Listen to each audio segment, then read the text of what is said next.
Imagine living in your father's house, eating at his table, having access to everything he owns, knowing that one day everything he has will become yours. And yet you still think you're a slave. Sounds impossible, doesn't it? But Jesus tells us about a man who did exactly that. He was a son, he was an heir, but he didn't know how to live like one. Welcome to Enslaved Heirs. Jesus tells the story of a father with two sons.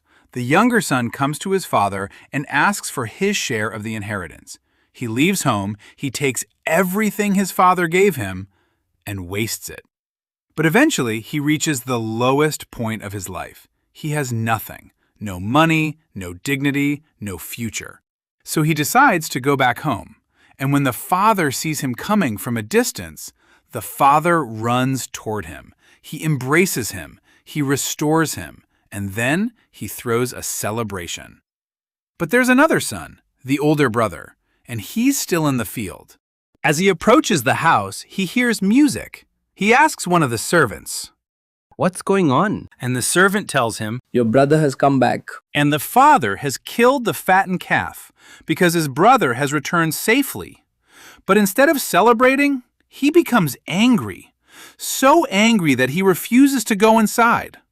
The father comes out and pleads with him. And then the older brother says something that exposes what has been happening inside his heart all along. He says, "Look, all these years I've been slaving for you and never disobeyed your orders." "Stop there. I've been slaving for you." Did you hear that?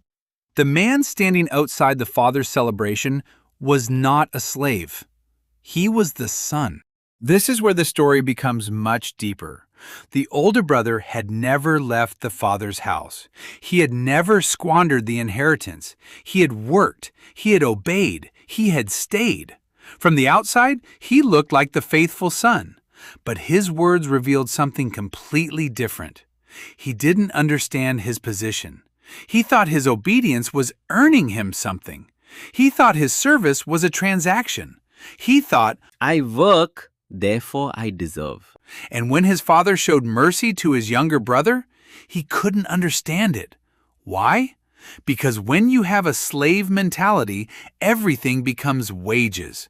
You don't see love, you see payment. You don't see relationship, you see performance. You don't serve because you're a son, you serve because you're trying to earn the father's approval. But listen to the father's response. He says, "My son, you are always with me, and everything I have is yours."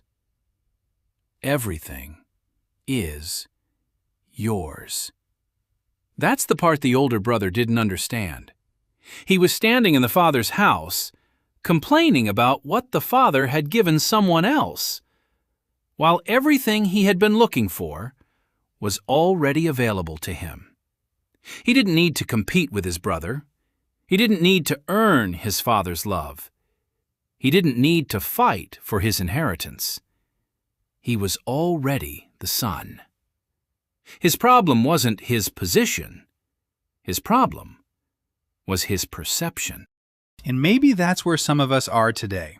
We're in the Father's house, but we're thinking like slaves.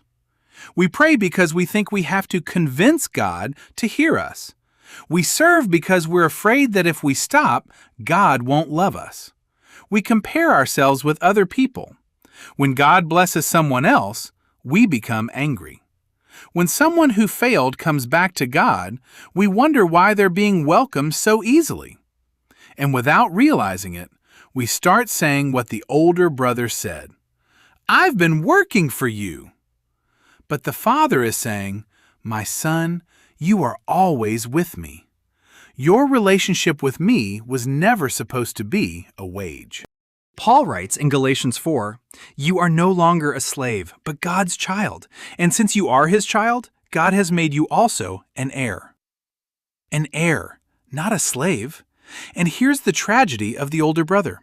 He was inside his father's house, but he didn't know how to live like a son. You can be close to the Father and still have the mindset of a slave. This is Enslaved Heirs, And the question is, what happens when an heir doesn't value the inheritance he's been given?